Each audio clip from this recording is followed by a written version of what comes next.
Welcome into the Sportscaster and Her Son, where we like to say that sports bridges the gap between the generations. That's because we're a mother and son podcast. And I'm your co-host, 12-time Emmy Award-winning sportscaster, Peggy Kaczynski, ESPN Radio in Chicago. I'm the mom, a sportscaster, and a baby boomer. And I say a sportscaster because we have been on summer hiatus, and for good reason. We take our summer vacation. And Jason started a new job. Congratulations, Jason. Yes, I have. Thanks, Mom. I'm out here in Topeka, Kansas as the new sports reporter and anchor for 13 News. I absolutely love it. It's been a lot of fun. Been a little stressful, but, as is life. So I'm excited for the fall to start, football season, and really hit the ground running out here. So lucky to have this opportunity, thankful to be in Topeka, and excited to record the show with you today, Mom. Yeah, we have a lot to catch up on, which we will do the rest of the summer with once the Bears hit their training camp. Cubs and Sox both have interesting stories going on this summer. We'll catch up on that as well. But one thing that continues is in the summer is the WNBA season. And the CaitlinClark phenomenon, Jason, it's just crazy. And I'm very, very interested, before we bring in our guest who is writing a book on CaitlinClark, Christine Brennan from USA Today. I'm very interested, Jason, on your whole opinion, as a male, as a sports fan, as a sportscaster, from afar, the whole CaitlinClark phenomenon.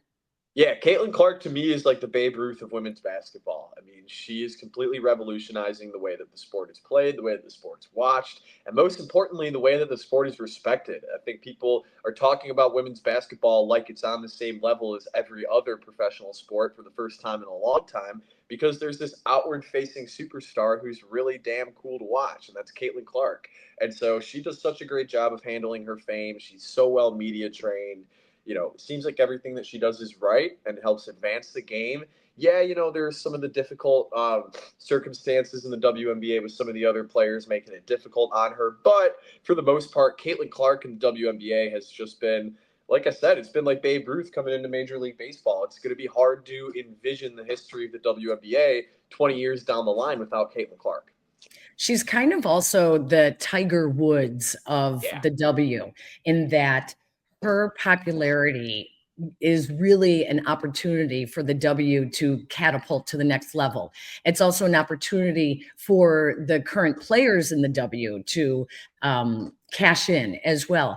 I just don't know. It's funny because I remember when Tiger was at his peak, and there was every now and then players that were upset that, they would get asked questions about Tiger Woods instead of questions about their own game.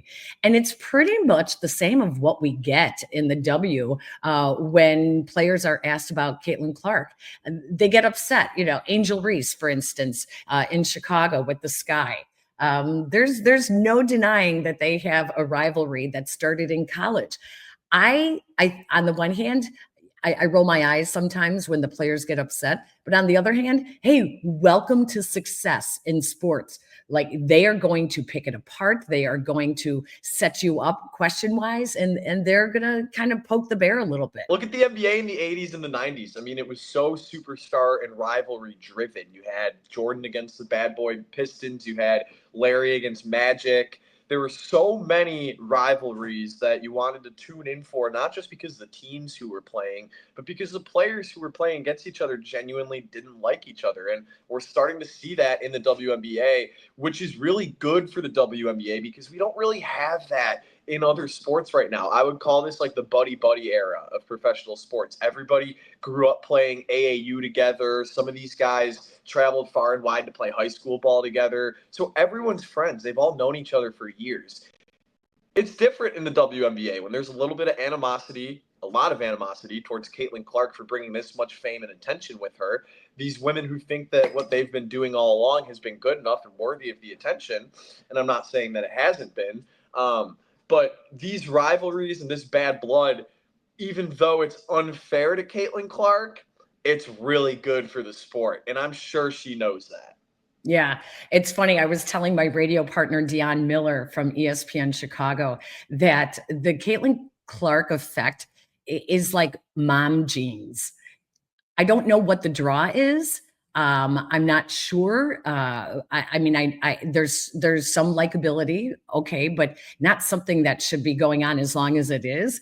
And yet you still stick with it. And yet you still buy them and you still wear them just because it's not going away anytime soon. Christine Brennan has some very interesting insight into the whole CaitlinClark phenomenon. And yes, CaitlinClark is, the girl next door. She has appealed to rural America as well as the big cities. And that is also one of the reasons that adds to the controversy, that people are like, oh, because she's the girl next door. Oh, okay, she's, a white girl in a really dominant African-American sport. So all of that adds to the controversy. But I think you're right. As long as it doesn't get nasty and negative, which it has at times, it is good for the sport and it's good for the W. Jason, let's bring in award-winning USA Today columnist Christine Brennan, who we have been talking about. She authored the book On Her Game, CaitlinClark and the Revolution in Women's Sports. Christine, thank you for joining us. Boy, the phenomenon that is CaitlinClark. Let's just go back to the beginning. Like, why? How did this all happen with her? Why did she become so popular?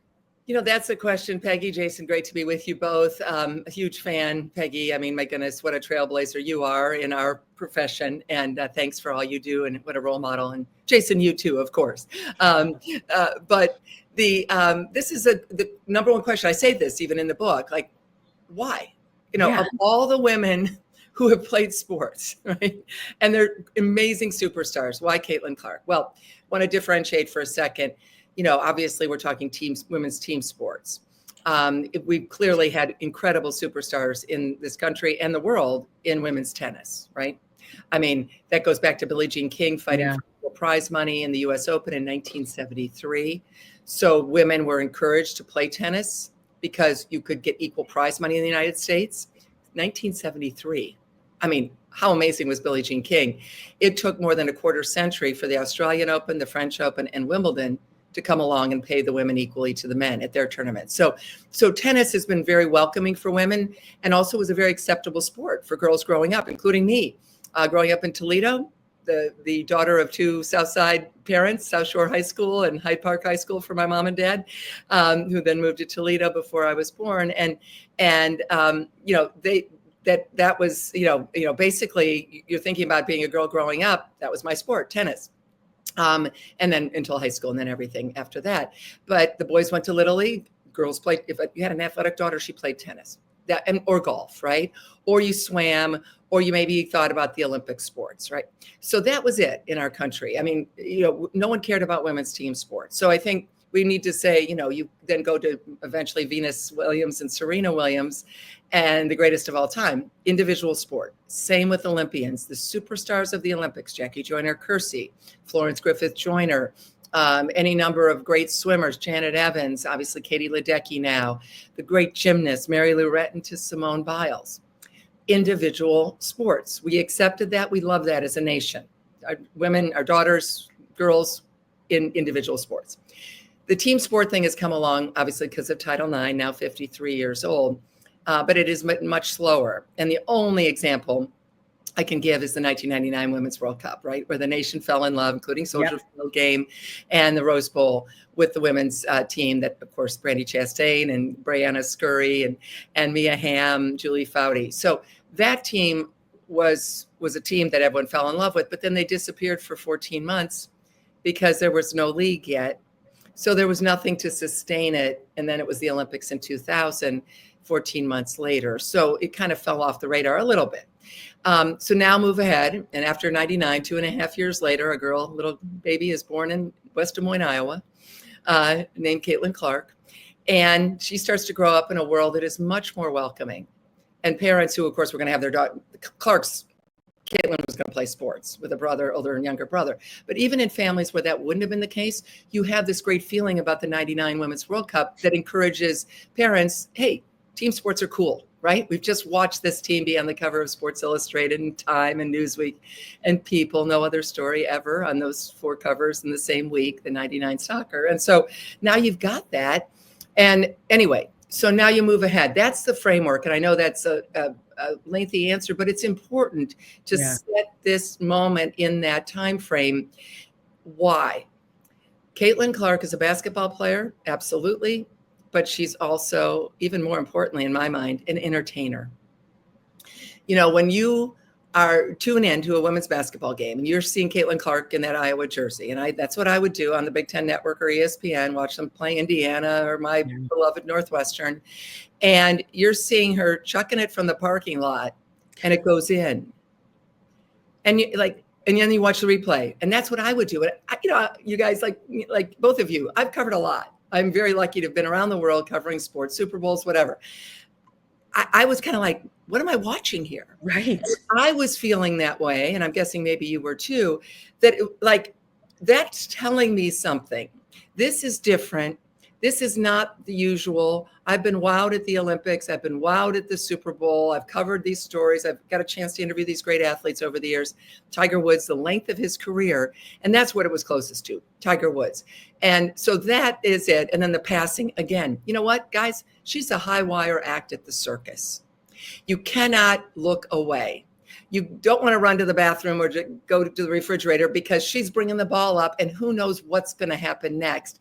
That is such a rare thing for either a male or a female athlete to be able to say that, which then brings it into the entertainment realm, which then brings all kinds of eyeballs, people who don't even know basketball, who want to watch because they want to see CaitlinClark play. Go ahead, Jace. I think the biggest thing for me is just the amount of eyes who are on one female athlete now. I mean, anytime she does anything, it's a viral news story. And so I would say that my question is, how good is it for women's sports to have somebody be just as viral as LeBron James or Shohei Ohtani or Patrick Mahomes as Caitlin is? Oh, 100%. You nailed it, Jason. You know, the idea of the, you know, the average Joe, average Jane, right? But the person who never would have watched women's basketball. We know these people. A lot of them are guys. I used to do radio shows, obviously not podcasts like yours yet, back 20 years ago. And the guys, you know, I'd come on and I'd say, because I covered the NBA. I reported on 99. I was Lifetime TV. I was a sideline reporter on some games and an analyst on some WNBA games. So I've been around a long time. And I would be, you know, kind of chiding the guys. Why don't you care more if it was DC? Why aren't you talking about the Mystics more? You know, just give them the business a little bit, right? And they would laugh. They would laugh. I'd be on the phone, or if I was there in person, they'd laugh in my face. Oh, it's ridiculous. It's ugly. Not the players, but the game is ugly. The rolling around on the floor. This is what the guys would say. And we're talking about those sports guys, right? This male-dominated sports media that we know exists to this day. And they just were like, this is not good to watch. I hate it. They made fun of the women players. I personally hated that, right? I would go right back at them. Not because I'm the defender of the WNBA, but because I'm a journalist, but I also see the importance of this story. And I see these great athletes. But yes, the game was growing. And I played basketball back at Otwell Hills High School and intramurals at Northwestern. And, you know, that would probably not have been a very athletic look for all of us, you know, playing intramurals and as we were having a ball, you know, in college. And so there was a lot of criticism. And to see now where it is, those guys, those same guys who used to laugh and mock women's basketball now are trying to figure out where Ion is on their cable package, or how making sure they've got Prime so they can watch the game, or figuring out where the NBA TV is, or obviously ESPN and others, of course. You know, they would know those. But that's these guys, and that's what it is. These are men who would not have been caught dead. Peggy, we would know these guys. We lived in this time. Who wouldn't have been caught dead walking outside the house in a woman's jersey. First of all, there would have been no women's jerseys except the women's soccer team. And you'd see those at games, dads and daughters at the 99, mostly women. Now, these guys, these dudes, you know, they are proudly wearing number 22. And they're not just going to Fever games or wherever they are, whether it's home or away. They're going to the grocery store. And they're going to the gas station in their 22 t-shirt or jersey. We have never seen anything like that. And then absolutely what that does, it brings eyeballs and interest, it brings sponsors, it brings higher TV ratings, it brings higher salaries to all the players. The rising tide lifts all boats. Somehow that is not understood by some players or some media. Mind-boggling to me, the spotlight on CaitlinClark then shines on players that most people never watched, should have watched. Yep. And they missed them. So Asia Wilson now is getting more attention. And of course, Aaliyah Boston. Yep. They should have gotten it all, but now they are, because that spotlight is shining on all of them. What do you think of, really quick, Mom, what do you think about the animosity that Caitlin gets because of all the fame that comes with her? Where do you think that comes from? Do you think it comes from a place of, hey, we've been hooping for the last 20 plus years. This product has always been good. And now you're only paying attention because a white girl's doing well. Is that what it's about? Sure, that's some of it, and I deal with that in the book. You have to, and I wanted to. The racial component. This society of ours, newsflash, is kind of polarized right now. Yeah. And we have people saying things who never would have said anything. And certainly on on X, which is a cesspool, although I'm on it, and obviously it's a place to break news and et cetera. And all the other social media maybe isn't as bad, but there's the hatred and the awfulness, right? So you get all that. What I say in the book, and I think it's an important message, is I talk to people who don't look like the three of us. Yeah. I talked to Dr. Harry Edwards, and you'll remember him, of course, a great civil rights advocate, man behind the impetus behind the 1968 Black Power salute at the Mexico City Olympics. Dr. Harry Edwards is a friend. He's fighting cancer. Wonderful person, blurbed the book as well as I'm quoting him in it. And I have his voice talking about the failure of the WNBA, the leadership, to prepare the players for this moment. And what he says in the book, in her game, as well as Brianna Scurry, the goalkeeper from the 99 team, I have her saying it too, is what could have been with Zooms and meetings and preparing the players, 74% Black League, preparing them for this moment, not because they're damsels in distress, right? But because we've never seen anything quite like this before in women's sports. And I could make the case in all sports, men's or women's, where one person is going to lift a sport. Tiger didn't lift men's golf that much because you'd already had Arnie and Jack, where one person is just literally changing the entire future, fabric, financial, everything, position of a league. And that's CaitlinClark. That's not easy. I think we can all understand the workplace and how you go, wait a minute, what about us? So that was missed. Once you have that lack of leadership in the WNBA, then you allow these things to foment. And then you've got social media to add to it. And there's certainly racist people who need to stop it. And there's CaitlinClark haters who need to stop it. And people can enjoy this and know that, again, these players, a lot of them, by the way, get it, I think now. Not all, but a lot of them get it, that while they want to guard Caitlin hard, and Caitlin gives it as well as she takes it. She's feisty and tough and strong. She doesn't need any favor. She's not a victim. But you don't want to see like Marina Mabry and the freight train coming in. And then Caitlin is injured again, right? So that's terrible, because there goes so much of your financial leverage in your new collective bargaining agreement.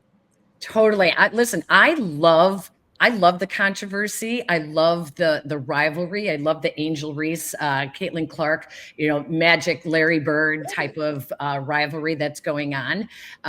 Like I say, Christine, you want the success, you got to take everything that comes with it. The guys have had this for a long time. You don't get to be handled with kid gloves just because you're female athletes. And I like it. But at the same time, I don't know how she's dealing with this. Like, what is her team like that they have prepared her for everything from social justice questions, anything that happens outside of basketball, they'll ask her a question about it. And in the beginning, she maybe was not prepared for it. But boy, she has handled everything really, really well. I want to know how she does it.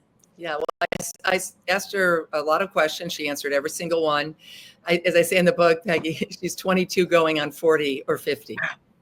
I mean, I don't know that we've ever seen an athlete who's had to handle so much so quickly, nationwide, worldwide. And they, again, not just basketball, not just sports, but the racial question. Columnist, good friend, I quote him in the book, saying she's the biggest racial wishbone we have ever seen, as in like the wishbone at Thanksgiving dinner, being pulled this way and this way and this way. Again, in the way she handles it. I mean, you're right. She had a couple, I don't even want to say stumble. She had a couple answers that weren't as complete as she wanted to have. There was an example where a columnist came in and asked her about racial stuff. She said, well, I can't really do it. I'm paraphrasing. I have this whole thing in the book. It's quite a section. And of course, detail all of it. And she doesn't handle it quite well. And as then people got mad, including Dejanay Carrington, put it on Twitter between the first set of questions, which was the shoot around, and then the pregame press conference a few hours later. This was in June of last year. Yep, I remember. Right. So she was asked about people using her name and saying things, and she goes, well, I can't really control that. Brilliantly and understandably, because again, she's 22 and she's been playing in the WNBA for a month at that point. Not necessarily cutting her slack, but also let's just look at the facts here, folks, of what she was doing at that moment, trying to win games and deal with everything that was coming at her. A few hours later, she comes back and she basically says, again, paraphrasing, don't use my name for those terrible agendas. And beautiful answer. And people were critical that she didn't say it the first time, critical that it took 4 hours. I mean, again, everyone's going to criticize everything. Also, understandably, the three of us have no idea what it is like to be Black and what it is like to deal with that. And then all of these issues. So I'm well aware of that. And that is a part of, and that guides me as a journalist always. I mean, whether it's this book or anything, and it is a journalistic look. It's unauthorized. And that sounds ominous, but you want it to be unauthorized because it's no holds barred. And Caitlin cooperated. And as I said, answered every question. I asked her, but it's not her. I mean, she'll do her own book. It's a journalistic look, and the first journalistic look at this entire season and everything that has happened with one of the most famous people in the country. So I'm very proud of that. But she's really, really good on her toes. By the way, she looks you in the eye. She's so impressive, even more impressive than you would hope in person. We're almost the same height. I'm 5'11" and a half, so she's 6 feet. So, when we met, and shook hands and we're basically the same height. But she's not imposing. She's very accommodating and very easy to talk to, and just a people person, as you would say, for sure, which you see with all the autographs. And I will say this, and again, I detail this in the book, the Chennedy Carter cheap shot. The chapter is called Hip Check. Yeah. And every second of that, including Angel Reese leaping or coming to her feet quickly, cheering it, which is a bad look. I've got Tamika Catchings talking about Angel Reese, and I wanted Angel to speak to me for the book. She refused. I went through her people like 3 times. I think it was 3 exactly. And they said no, which was fine. But I kept wanting to give Angel a chance to talk. Why did she, come to her feet so quickly to cheer the cheap shot on CaitlinClark? As I said, it wasn't me saying it, but Tamika Catchings, the great Tamika Catchings, saying, that's, as rookies, they have to be careful and don't do that. Billie Jean King talking about the behavior as well, very strongly in the book. Wow. But then literally people don't realize this. So Caitlin gets up, there's no fight, right? So people wanted an enforcer, people wanted a brawl. Yeah. Well, Aaliyah Boston was already in foul trouble. At the end of the third quarter, CaitlinClark makes the one free throw. It ended up being a 1-point victory for Indiana over Chicago. But the key part, going back to your question. So this has just happened. This is as bad as it gets, right? Just absolutely blindsided, not a basketball play. Chennedy Carter, all the things going on with Chicago and Angel Reese and Caitlin and Clark and Indiana. And less than 2 minutes later, she's scheduled for the third quarter, after the third quarter, live interview on ESPN. There's no time for prep, right? Yeah. There's no time to talk to the agent. I mean, she's, playing, comes to the huddle, grabs a towel, and goes right to the ESPN interview.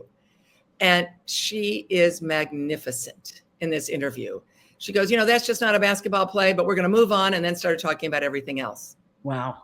22 years old. And I even say in the book, you guys, listen, I'm sure there's things that CaitlinClark will not love in the book. I talk about her temper on the court and, in some of the technical fouls and things. I mean, she does too, of course. So I think it's fair. I think she'll, her fans, of course, it's 95% CaitlinClark magic. But this is a fact, journalistically, just speaking. This woman could have lowered the boom on Chennedy Carter and the entire WNBA right then and there. And with her fan base, it could have gotten ugly, or they would have been energized potentially in ways she could have. The class act that she is, to turn the other cheek and keep moving in the midst of a game, less than 2 minutes before she's been blindsided in one of the biggest national sports stories of the year. Absolutely fascinating to me how she handled herself there. And again, it's all in the book. The book is called On Her Game, CaitlinClark and the Revolution in Women's Sports. A minute more with Christine Brennan, the author from USA Today. Before we let you go, Christine, I have to ask you about the USA, or the Team USA snub for the Olympic team. I'll never forget watching the interview that Mike Tirico did with Dawn Staley, when Dawn Staley said, well, in retrospect, yeah, she probably would have made the team, but it was so early in her career, we didn't know what she was going to be. And all I kept thinking was Christian Laettner was on the men's Olympic team with the Dream Team because he was the best player in college basketball. I thought it was such a bad look, the snub on CaitlinClark, and the ratings showed that they had such an opportunity to put a great spotlight on Team USA. And, instead they put 42-year-old Diana Taurasi on, who had no points, no minutes. I thought that whole snub was a bad look. Well, then you'll love the chapter Olympic snub in the book, which is, I have a lot in there. A great point you mentioned about Dawn Staley. She's on the committee. She's one of the 6 members of the committee making the decision to not pick CaitlinClark. USA Basketball actively said, we do not want CaitlinClark on our team. Stunning sentence that looks worse every minute. The snub is extraordinary. And when she said, Dawn Staley, who I respect, of course, and wanted to talk to more, she was on, as I said, she was on the committee, so she couldn't really talk. But I've tried many times after the season to talk to her. And what she said, right, that we couldn't have known. These are the best basketball minds in the world. This is early June. CaitlinClark has already had 7 threes in a 30-point game that night, the night that they made the decision that I broke the story, actually. CaitlinClark was playing great. She was one of the top. She was in leaders among assists, points. This notion she was playing poorly. Yeah, she had a first game, 10 turnovers. They were also, covering her the length of the floor, double teaming her, blitzing her.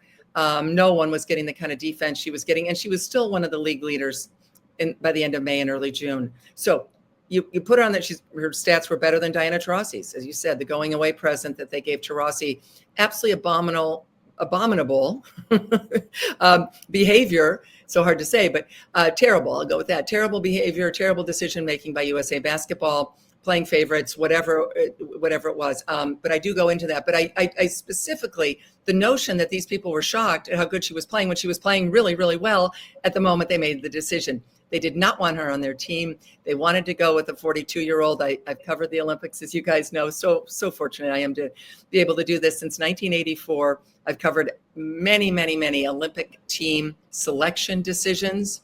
I've never seen anything as bad as this. Yeah. It just smacks of not wanting someone to be a part of your club. And It was the worst possible decision at a time when you could have grown women's basketball worldwide, as you said. But yeah, I deal with all of it. And it's a pretty ugly chapter in the history of USA Basketball.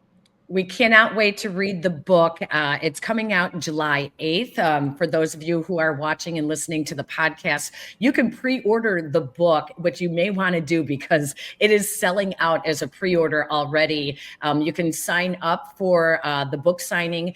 Christine will be in Illinois in the Chicago suburbs on July 24th in Winnetka at the book stall. You can sign up on the book stall's website as well. Get out there, pre-order the book. And Christine, I look forward to having many more conversations with you in the very near future, not only about CaitlinClark, but all things sports and women's sports, Olympic sports. And whenever you have any topics that you would love to talk about, we have an open door for you. Well, I would love that. And of course, let's not forget my fabulous Northwestern Wildcats and our 2 national championships this year, which I can't even believe I said that sentence, right? Right. Field hockey and of course, women's golf. But thank you. And, Jason, how lucky are you to have an incredible mom? Peggy, you are an absolute legend. You are. And oh my gosh. Total honor. Thank you for having me. Best to all of you, to you, and of course, all your listeners. And again, Jason, good luck to you. And Peggy, thank you so much. So much to talk about, Jason, when it comes to CaitlinClark. We didn't even talk about she's having a heck of a season, even though she's been injured. It's been interesting. The I think they're starting to get what they have and understand the positive outcome that it can be by supporting CaitlinClark.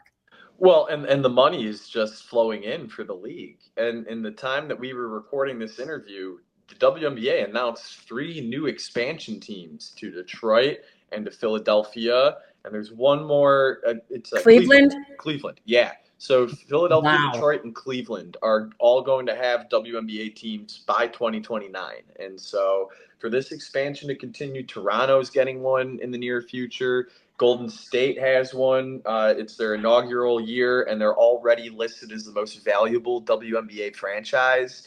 This league is soaring to the moon, absolutely soaring to the moon. And the captain of that ship is CaitlinClark, and it's so much fun watching her and seeing the way that she handles this. And we're lucky to get to live through this era of women's basketball, because in 20, 30, 40 years, kids who are currently my age are going to look up to her the same way I looked up to Michael Jordan when I was a kid. Yeah. And so it's pretty cool thinking about that.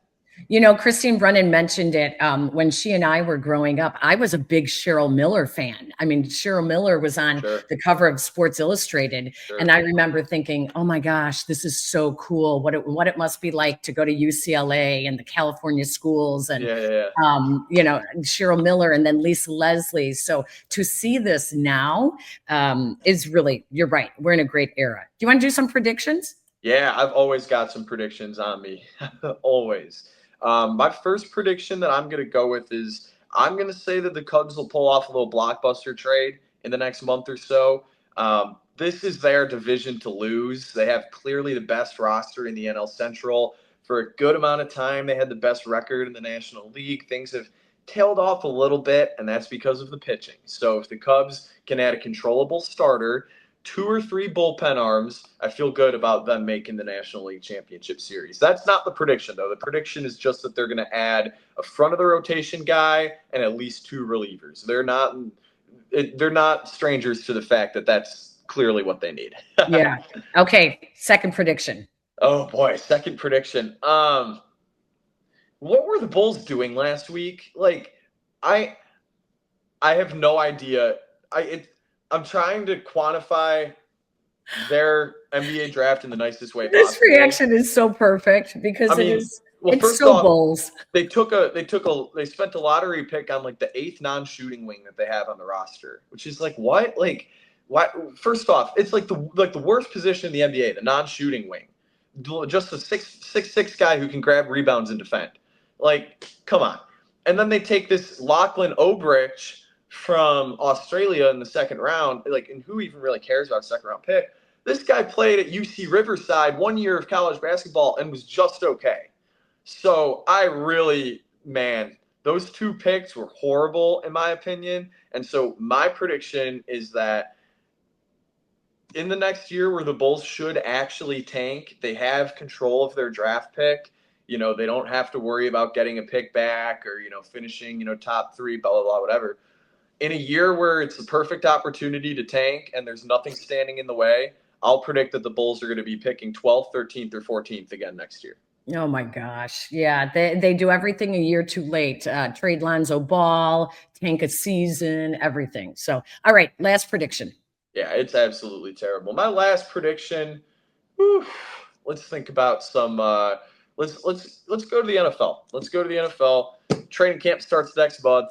Super exciting times. It feels like this is the longest that we've went without Bears talk, Bears rumors, Bears whatever. Really the last Bears stuff that we heard was the Caleb and Seth Wickersham stuff. And that died down pretty quickly because Bears fans had his back. I'm going to predict that in training camp, we are going to see a player on the offense emerge to a level that we did not expect whatsoever. Whether it be Cole Kmet out of nowhere is a middle of the field threat with the football in his hands. Luther Burden is immediately wide receiver 2, or maybe one of the running backs who they've brought in. I'm high on Kyle Monangai because I watched him a lot at Rutgers, and he's a strong runner, puts his head down, strong lower part of his body to really keep himself up in those scrums. I think one of those guys who I mentioned will be a surprise starter on the depth chart week 1. Maybe not Monangai, but Burden or Cole Kmet. Cole Kmet shouldn't surprise people too much if he's starting over Colston Loveland, but that's not going to happen unless he's improved. And so I'm going to say one of those guys, Burden, Kmet, or maybe even Monangai, will have a much bigger role this upcoming season than anyone's expecting, and it'll become apparent from day 1 of camp. Wow. So you're actually giving a little love to Monangai over your Texas Longhorn, Roschon Johnson. Well, yeah, I listen, I love Roschon Johnson. I think that he is an excellent leader. He's a great football player. It hasn't fully worked out in Chicago for a few reasons. I think that's somebody who, if you were to give him a change of scenery somewhere else, he would knock it out of the park. Bring him back to Dallas, he could become running back 1 there. Yeah. Maybe. I mean, he's not a 3-down back. That's the other thing. So, Roschon versus Kyle Monangai, that's going to be a position battle, and may the best man win. But that's a battle that Roschon, the same thing with Kmet and Loveland. That's a battle that Roschon's not going to win unless he comes into camp looking a lot better than the past year or two. And that's what's going to be great is all they've set it in the past that there's competition, at positions when there really wasn't. Now there really is competition. There really is. Yes, from the offensive line to wide receiver room to the tight ends to the running backs. It's good. All right, let's wrap things up here, Jason. It's been an excellent show talking about the CaitlinClark phenomenon. Our thanks to USA Today columnist Christine Brennan, author of the book on her game, CaitlinClark and the Revolution in Women's Sports. That comes out July 8th. You can pre-order the book on Simon & Schuster. You can sign up for the book on some of your small local-owned bookshops like in Winnetka. The book stall is going to host Christine for a book signing on July 24th. You can sign up and pre-order the book there and of course on Amazon as well. So our thanks to Christine Brennan. And Jason, if people would like to follow us and maybe check out some of our past episodes of the podcast, what can they do? So we are all set up on social media now. It's super exciting. I don't know the exact names of our tags, but that doesn't matter because in social media in 2025, you just type in the sportscaster and her son on any of these platforms and you'll find us. So let me go up and down the list of where we're on now. We're on Twitter, we're on Instagram, and we're on TikTok. So look up the sportscaster and her son on any of those platforms. You'll find us. We got nice clips coming up from current and past shows. I think that's super cool because sometimes we forget what we recorded 6, 9, 10 months ago. So it's cool seeing some of that stuff that they're evergreen stories so they can apply whenever. Our social media stuff is really ramping up. So be sure to become a part of that on whatever app you prefer. We're on 3 of them now. You can always check out our shows on YouTube, like, rate, and subscribe as always, wherever you watch or listen to us. But really, we're trying to hammer home that social media point. We're really excited about the stuff that we've got cooking on the socials. If you are listening on the ESPN Chicago app, then check us out on YouTube. Lots of great clips on there. And vice versa, if you are checking us out on YouTube, you can always listen to us on the ESPN Chicago app. Absolutely. Yeah, that's right. Everything's on there. All right. Excellent show, Jason. Have a great week. And we will be back soon with another episode of the podcast as we start to midway through the summer already think about football and training camp and baseball, all-star breaks and all of that stuff. It's flying by. It's flying by, but we're going to have a great time. Excited to ramp this up do some more shows and keep talking ball with you, Mom. It's always a great time. All right. Great to see you, buddy. Thank you for joining us, everyone. Take care. See you. Bye.